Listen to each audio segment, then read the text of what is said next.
अस्सलामु अलैकुम नाज़रीन, मैं आपका मेज़बान मोहम्मद अनस आप के अपने चैनल मास्टर साहब में आपका इस्तकबाल करता हूं।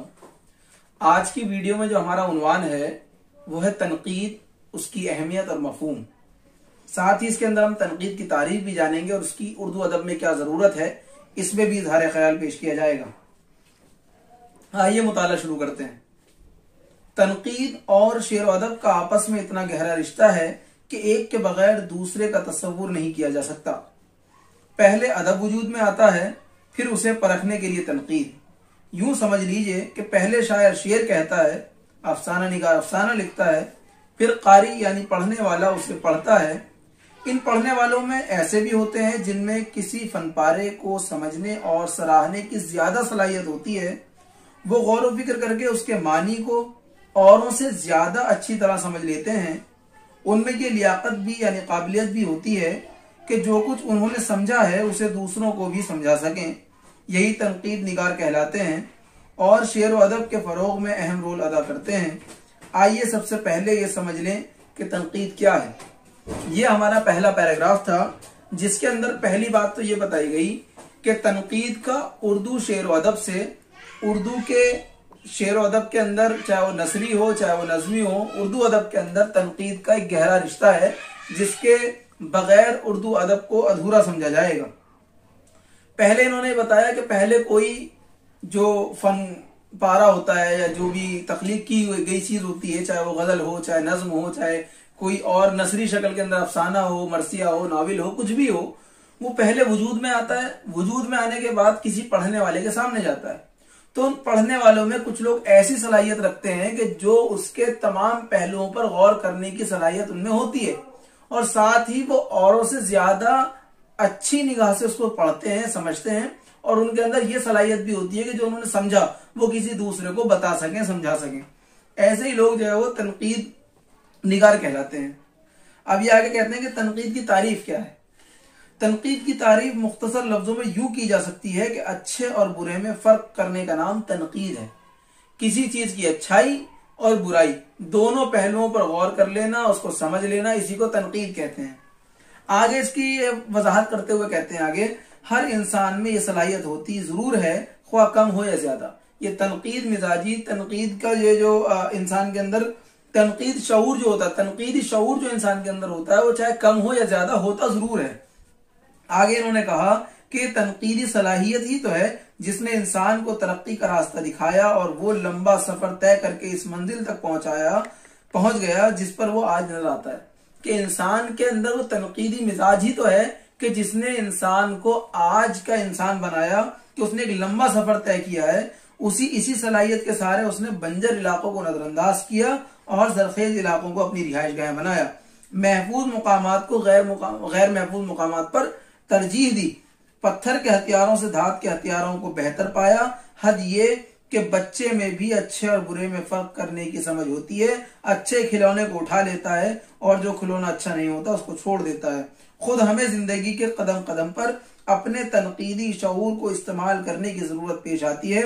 बाजार में मामूली सी खरीदारी करनी हो तो इस समझ बूझ से मदद लेनी पड़ती है जिसका नाम तनकीदी शऊर है। अभी इन्होंने पहले तो अभी बात की कि अदब के अंदर तनकीद एक अहम चीज है, लेकिन उस अदब से आने से पहले बताया कि हमारी जिंदगी के अंदर भी तनकीदी शऊर मौजूद है जो हमें अलग अलग मकामात पर मदद देता है चीजों को सोचने, समझने और इख्तियार करने के लिए। इसके बाद क्या कहा गया, इसके बाद ये कहते हैं जिस तरह जिंदगी के हर शोबे में तनकीद की जरूरत पेश आती है, इसी तरह बल्कि इससे भी ज्यादा अदब के लिए तनकीद जरूरी है। अदीब जब अदब तख्लीक करता है तो लामुहाला उसकी मदद लेता है। यानी एक तो इन्होंने बताया कि अदब से हटकर अपनी जिंदगी के अंदर तनकीदी शऊर की जरूरत होती है। इंसान को क्या लेना चाहिए, क्या नहीं लेना चाहिए, क्या उसके लिए अच्छा है, क्या उसके लिए बुरा है, वगैरह वगैरह। लेकिन बताया कि अदब के अंदर भी इसकी जरूरत होती है कि जब एक कोई तख्लीकार, जो भी अदीब है, जो भी शायर है, कोई अफसाना निगार है, कोई भी है, अगर वो अपना कोई चीज तहरीर कर रहा है, नज्म लिख रहा है, गजल लिख रहा है या कोई और चीज लिख रहा है, तो उसको अपने तनकीदी शऊर को इस्तेमाल करना पड़ता है। मसलन इन्होंने आगे मिसाल के तौर पर समझाया कि मसलन आप अफसाना निगार हैं, आप अफसाना लिखते हैं तो कलम उठाने से पहले सोचेंगे कि किस मौजू पर लिखें, किस पर लिखें, किस पर न लिखें। जो अफसाना लिख रहे हैं उसका प्लॉट कैसा होना चाहिए, किस किस्म के किरदार यहाँ मौजू होंगे, किस तरह के किरदारों को इस्तेमाल करना चाहिए, जुबान कैसी हो, किस तरह जुबान और कलाम को इस्तेमाल किया जाए, ये सारे फैसले तनकीदी शऊर के बगैर नहीं किए जा सकते। अगर आप मिसाल के तौर पर अफसाना निगार हैं तो आप सोचेंगे भाई मैं किस तरह का अफसाना लिखूं, किस तरह का माहौल है, किस तरह के किरदार चुनूं, किस तरह के डायलॉग्स हो, किस तरह का प्लॉट हो। ये सब क्या है, आप अपने ही जहन के अंदर तनकीदी मिजाज अपने कर रहे हैं और तनकीदी शऊर के जरिए आप तख्लीक करने की कोशिश कर रहे हैं। फन पारे की तैयारी के दौरान, ये फन पारे नमक पारे नहीं है, फन पारे की तैयारी के दौरान भी फनकार की तनकीदी सूझबूझ बराबर काम करती है। मवाद में भी वो अक्सर रद्द-बदल करता है, एक एक लफ्ज पर मुसलसल गौर करता है और जरूरत महसूस हो तो एक लफ्ज को 10 बार बदल लेने को तैयार रहता है।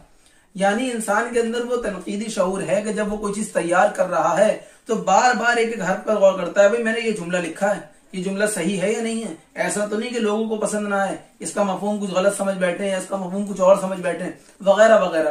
तो वो अपने एक एक जुमले के ऊपर गौर करता है, एक एक लफ्ज के ऊपर गौर करता है। तो ये भी उसका तनकीदी शऊर है, तनकीदी मिजाज है, जो उसके अंदर से उसके फन पारे को तैयार करने के अंदर मदद दे रहा है।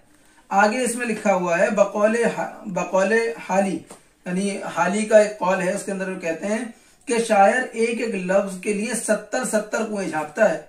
हाली ने एक यूनानी शायर के बारे में लिखा है कि वो सुबह को शेर कह लेने के बाद दिन भर उसकी नोक पलक संवारता रहता और कहा करता है कि जिस तरह रीछनी अपने बच्चे को चाट चाट कर खूबसूरत बनाती है, इसी तरह शायर बार बार अपने शेरों को तराश खराश करता है। ये एक कौल बता रहे हैं एक यूनान के शायर का कि जब वो एक शेर कह दिया करता था तो उसके ऊपर उसकी नोक पलक के भाई ये मैंने यहाँ पर इस तरह का मिसरा इस्तेमाल कर दिया है, यहाँ इस तरह का काफिया ले लिया है, यहाँ इस तरह का रदीफ इस्तेमाल किया है, इसके अंदर नोक पलक उसकी संवारना, उसको और खूबसूरत बनाने की कोशिश करना कि क्या मैं इस बात को और बेहतर तरीके से कह सकता हूँ। तो इसके अंदर वो मिसाल ये देता है कि जिस तरह एक जानवर, आपने कभी गौर किया हो, अगर कभी आपने देखा हो बिल्ली के बच्चों को, बकरी के बच्चों को वगैरह वगैरह, वो अपने बच्चों को चाटते हैं, वो चाट कर उसको बिल्कुल साफ सुथरा बना देते हैं। तो इसी तरह उसने मिसाल दी कि इसी तरह शायर भी अपने अशआर की नोक झोंक और नोक पलक सवार कर उसको खूबसूरत बनाता है। एक अरबी शायर अपने कसीदे को साल भर की कमाई कहता है। एक अरबी शायर के बारे में उन्होंने बताया कि वो अपने कहता था कि ये मेरा जो कसीदा है वो मेरी साल भर की कमाई है, क्योंकि वो पूरे साल उसको बनाता संवारता था। विलियम ब्लैक ने अपनी नज्मों, शेक्सपियर ने अपने ड्रामों और अर्नेस्ट हेमिंगवे ने अपने नॉवेल बूढ़ा और समुद्र में बार बार रद्द-बदल किया है।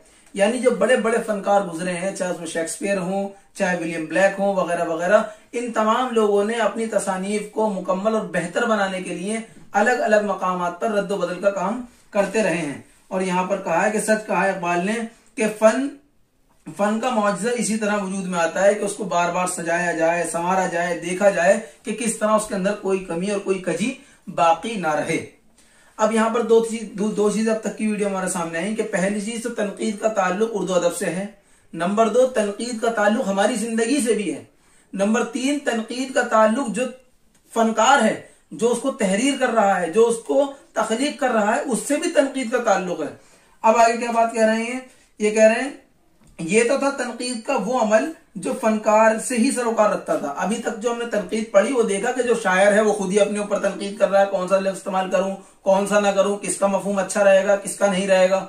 अगर कोई अफसाना निगार है तो अपने अफसाने के अंदर कमियां ढूंढने की, तलाश करने की कोशिश कर रहा है, अपने ही अल्फाज को और बेहतर बनाने की कोशिश कर रहा है। तो अब तक हमने जो सुना वो ये सुना कि इंसान का जो फनकार है, जो फन तख्लीक कर रहा है, वो अपने ही आप से जो है वो तनकीदी एक शऊरी के साथ इस्तेमाल कर रहा है उसको फन को तैयार करने के लिए।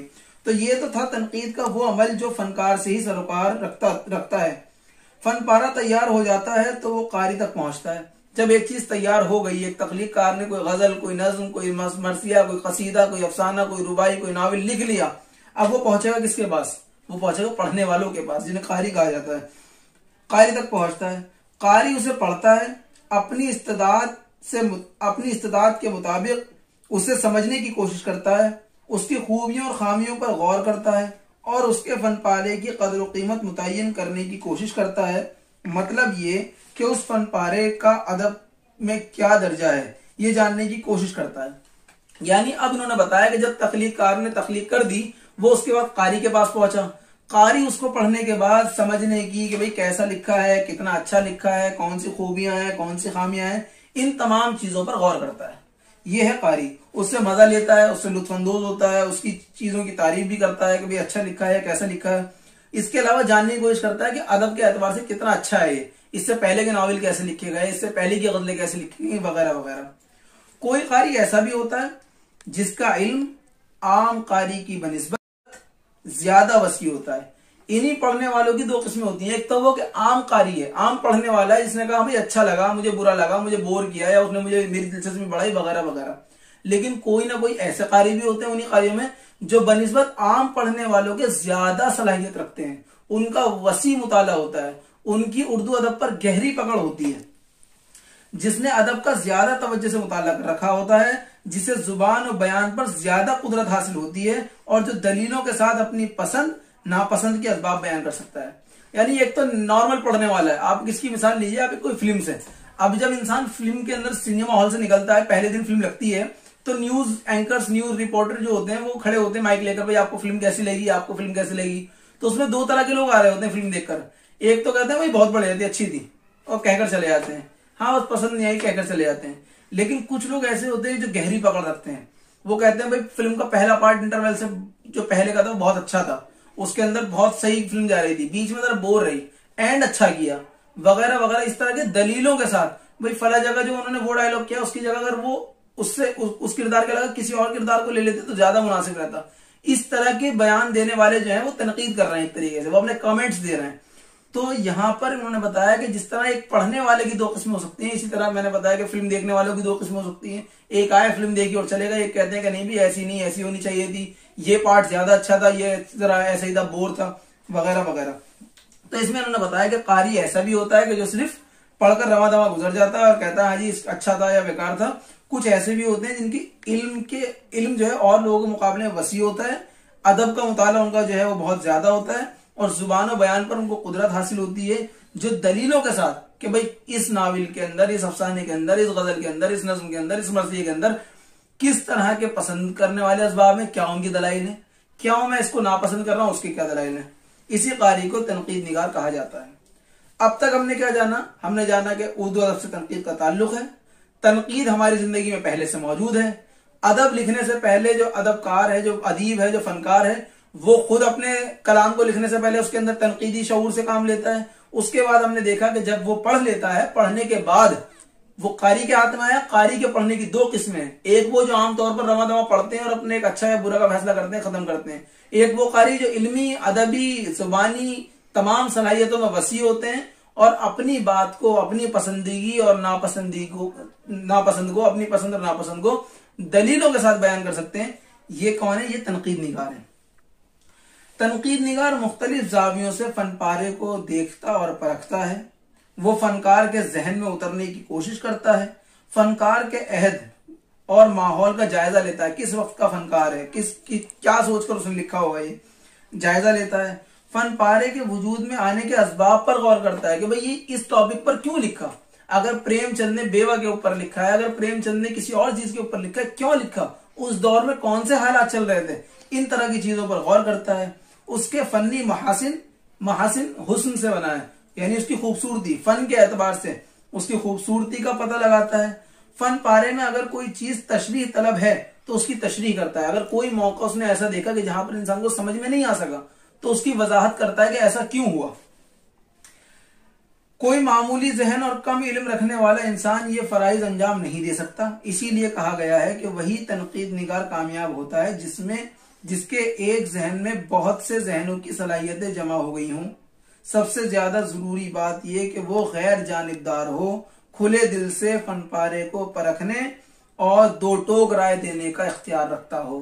यहाँ पर इन्होंने साथ में बता दिया कि तनकीद निगार कौन है, तो समझ गया, उसकी इल्मी सलाहियतें अच्छी होनी चाहिए, उसकी अदबी सलाहियतें अच्छी होनी चाहिए और तमाम चीजों को जानने वाला होना चाहिए। इसके अलावा उन्होंने क्या बताया कि वो गैर जानिबदार हो, उसका झुकाव किसी की तरफ ना हो। ऐसा ना हो कि वो अगर किसी शख्सियत से मोहब्बत करता है या किसी शख्सियत को बड़ा समझता है तो उसकी गलत बातों को नजरअंदाज कर रहा है, बस अच्छी अच्छी तारीफें बयान कर रहा है, बल्कि गैर जानिबदाराना, किसी की तरफ झुकाव ना हो और अपनी राय को बगैर किसी से डरे दो टोक राय देने का इख्तियार रखता हो।